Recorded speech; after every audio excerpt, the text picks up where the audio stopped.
हवाले से पाकिस्तान के अंदर अब जो हालात हो गए हैं, तो मेरे हिसाब से अब रियल एस्टेट में किसी को भी इन्वेस्ट नहीं करना चाहिए। उसकी वजह ये है कि रियल एस्टेट अब जैसे पहले हुआ करता था कि लोगों ने प्लॉट लिया, 10 साल 15 साल बाद वो प्लॉट 10 गुना बढ़ गया या 5-6 गुना बढ़ गया, ऐसा हुआ करता था। लेकिन अब जो है ऐसा कोई सीन नहीं है। अच्छा जी, तो मैं कह रहा था कि अब ऐसा सीन नहीं है, क्योंकि रियल एस्टेट इंडस्ट्री पाकिस्तान के अंदर सियासत की नज़र हो गई है, जिसकी वजह से अब आप वो गेन एक्सपेक्ट नहीं कर सकते। और अगर हो भी गया तो काफ़ी सालों बाद होगा, 20-25 साल बाद ऐसा होगा। अगर हुआ तो मतलब कि जो गेन आपको 5-10 साल में मिल जाता था, वो 20 साल तक कम से कम मिलेगा। उससे बेहतर ये है आपके लिए, जो मैं समझता हूँ वो ये कि आप इन्वेस्ट कर सकते हैं अपनी गोल्ड के लिए। गोल्ड बहुत तेज़ी से ऊपर जा रहा है। अभी थोड़ा वो आज नहीं बल्कि कल रात थोड़ा नीचे आया है। और जिन लोगों को गोल्ड के बारे में नहीं पता, तो गोल्ड की भी एक इंटरनेशनल मार्केट है। इंटरनेशनल चार्ट्स होते हैं इसके अंदर, जो आप वहाँ पर इसकी प्राइस को देख सकते हैं कि कैसे मूव कर रही है और किस डायरेक्शन में मूव कर रही है। तो वो आप अगर एप्लीकेशन पर देखना चाहें तो मैं एप्लीकेशन का नाम बता देता हूँ आपको। एक तो ट्रेडिंग व्यू से आपको मिल जाएगा, दूसरा आपको नेट दानिया के नाम से एप्लीकेशन है, वहाँ पे आप गोल्ड की इंटरनेशनल मार्केट की प्राइस फ्लक्चुएशन देख सकते हैं। और वहाँ पे जो प्राइस आ रही होती है वो आउंस के हिसाब से आ रही होती है। तो उसमें थोड़ा सा आपको कैलकुलेशन में मसला होगा, लेकिन कम से कम आपको आइडिया हो जाएगा कि प्राइस अभी बिल्कुल स्ट्रेट ऊपर गई है, तो थोड़ा सा उसको नीचे आना चाहिए, नीचे आएगी, ठंडी होगी। जैसे कि अभी 3300 से $4000 तक सलंग गया है गोल्ड, और वो अब थोड़ा ठंडा हो रहा है। उसमें होना था ठंडा, कब होना था ये तो कोई नहीं जानता, लेकिन इतना समझ में आ जाता है चार्ट को देख के कि अब इसने ठंडा होना इसका बनता है। तो अब वो थोड़ा ठंडा हो रहा है, नीचे आ रहा है। तो अभी आप बाइंग करना चाहें तो कर सकते हैं। या दूसरी इंडस्ट्री आपकी क्रिप्टो है। अच्छा, क्रिप्टो से पहले मैं आपको बता दूं कि गोल्ड के अंदर आप अगर इन्वेस्ट करते हैं तो गोल्ड लेकर छोड़ देने वाली बात है। जैसे आप प्लॉट को लेकर छोड़ देते हैं कि 10 साल बाद देखेंगे, इस तरह गोल्ड को लेकर अगर छोड़ दें 10 साल बाद देखेंगे, तो फिर वो आपको अच्छा खासा गेन दे सकता है। इनफैक्ट अगले 5 साल के अंदर गोल्ड अभी की प्राइस से डबल हो सकता है।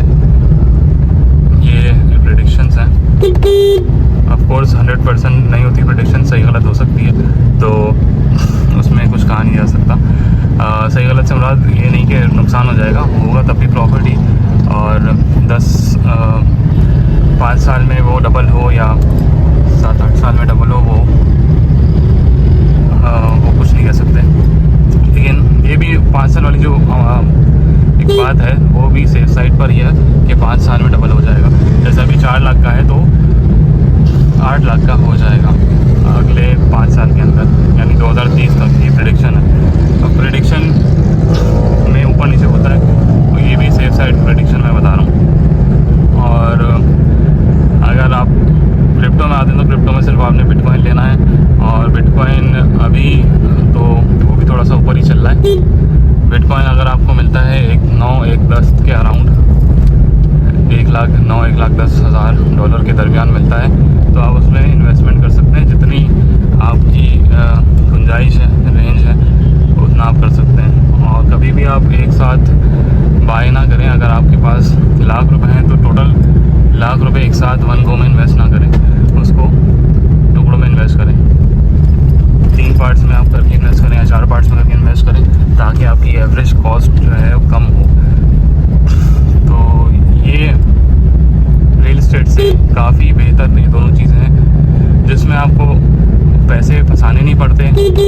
आपको फंसा के बैठना नहीं पड़ता कि यार पता नहीं क्या होगा, कब प्राइस ऊपर आएगी, अब तो फंस गए लेकर। ऐसी कोई कहानी नहीं है। आपको जब दिल चाहे आप उसको बेच के पैसे अपने रिकवर कर सकते हैं। यार ये रिक्शे वालों ने भाई बहुत जीना आराम किया हुआ है। ये चाहे लोग ज़िंदगी अज़ाब कर रहे होते हैं रोड्स पे आके, अब इनको देखो, इन भाई साहब को।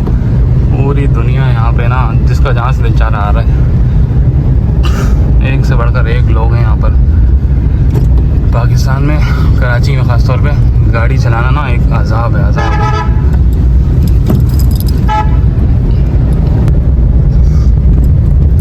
भाई कराची के शहर में ना ये बाइक वाले और रिक्शे वाले लोगों ने जीना आराम किया हुआ। और दूसरा, हमारी माशाल्लाह गवर्नमेंट ने खड्डों से इतने ऐसे नक्शो निगार बनाए हुए रोड पर कि बंदे का चलाना अज़ाब हो जाता है।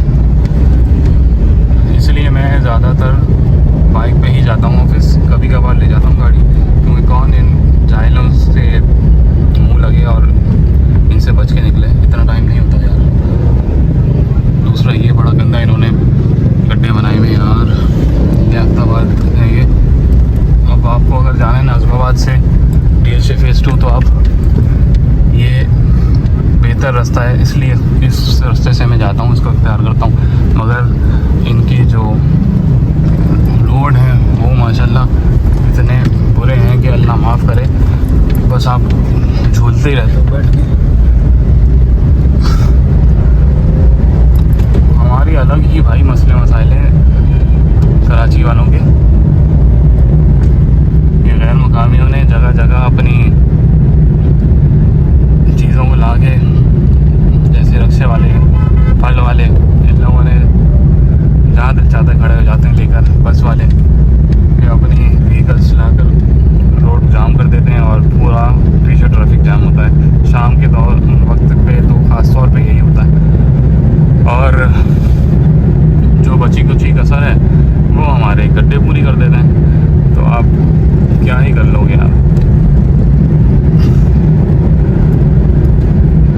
आप कुछ भी नहीं कर सकते भाई, आप सिर्फ बोल ही सकते हो, अपने आप को ही बोल सकते हो। उनसे बोलो तो आगे से वो बदमाशी शुरू कर देते हैं, हमारी मर्जी नहीं हटा रहे। कल एक फल वाला बदमाशी कर रहा था, बीच में लेके खड़ा हुआ है अख्ताबाद के मोड़ पे और बदमाशी कर रहा है, मैं नहीं हटा रहा। ट्रैफिक जाम पड़ा हुआ था उस पहली वजह से। और दूसरा, ये मोड़ एक बहुत मुश्किल मोड़ है, यहाँ पे लॉन्ग वे बाइक वाले आ रहे होते हैं, 3 अट्टी का ये मोड़ है। अब यहाँ से इनको रोकना एक बहुत मुश्किल काम है।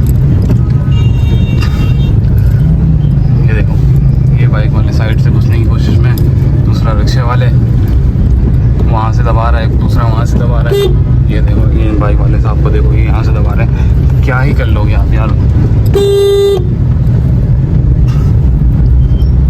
किस किस से बचे इंसान, किस किस से बचे। इतनी टेंशन और मुसीबत से बेहतर तो यही होता है, मैं फिर बाइक पर आ जाता हूँ।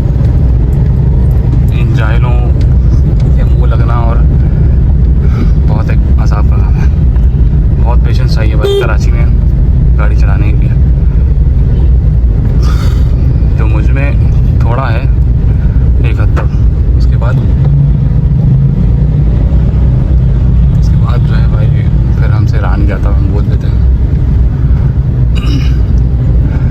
बहरहाल, अच्छा मैं बता रहा था बिटकॉइन का।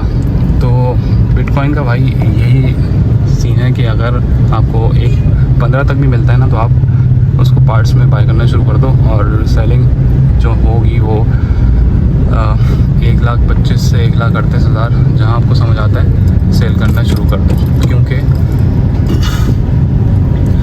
क्योंकि ये जो अभी जनवरी आ रहा है ना, जनवरी 2026, यहाँ पे आपका बुल रन शुरू हो जाएगा इंशाअल्लाह अल्लाह के हुक्म से।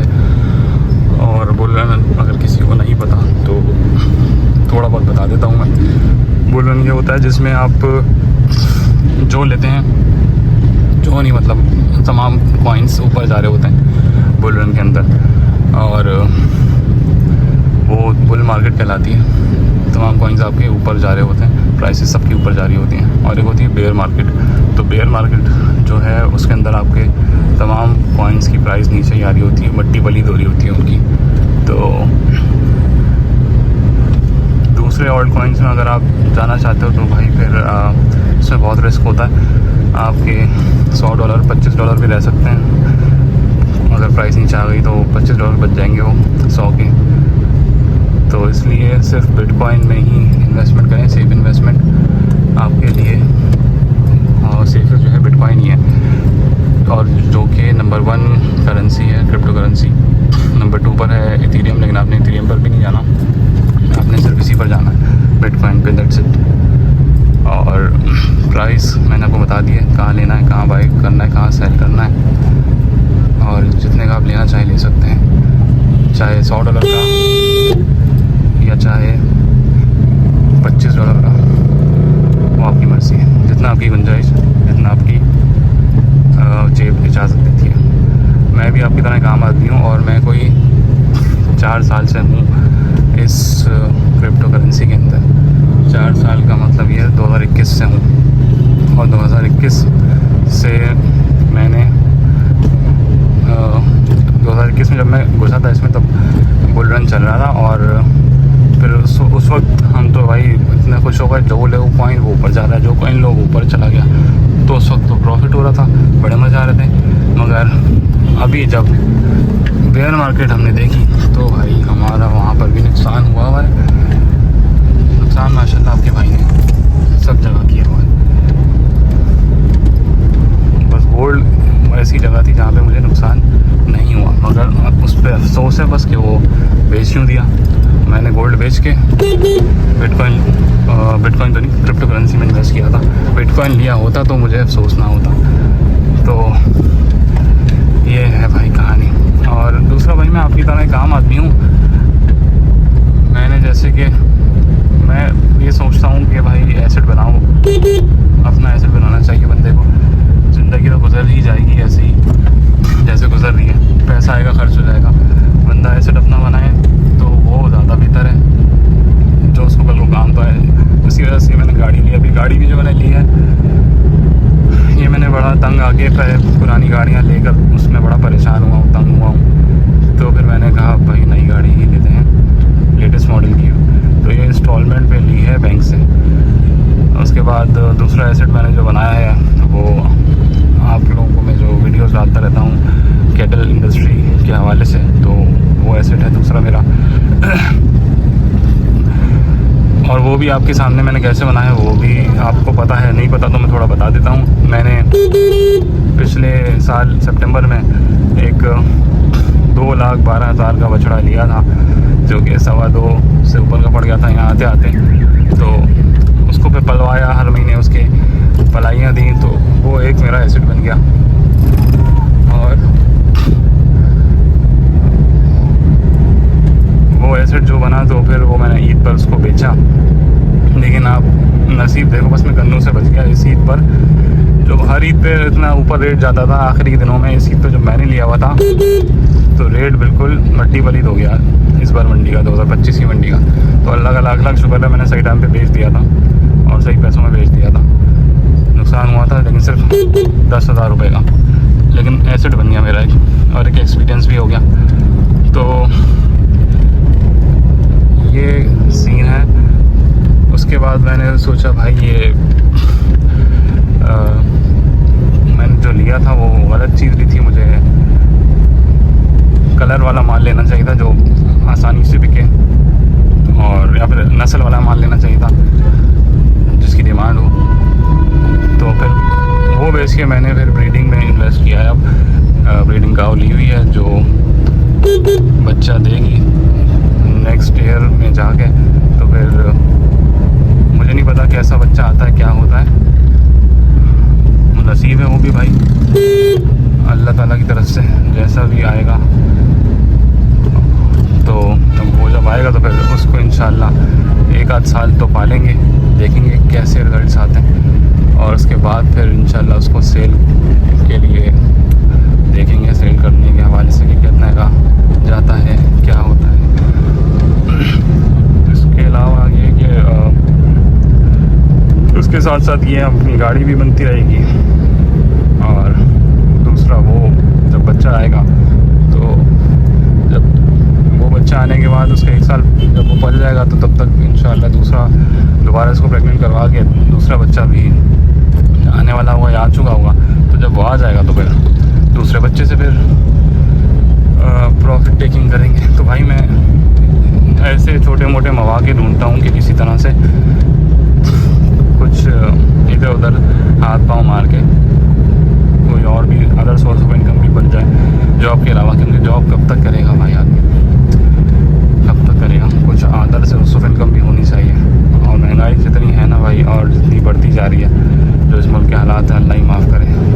अल्लाह सबको अपने सामान में रखे, आसानी पैदा करे हमारे लिए, हमारे मुल्क के लिए। नेक हुक्मरान हमें अता फरमाए और लोगों को भी नेक बनाए, क्योंकि जैसी आवाम वैसे हुक्मरान। यहाँ पे जिसका बस चलता है ना, वो लोगों को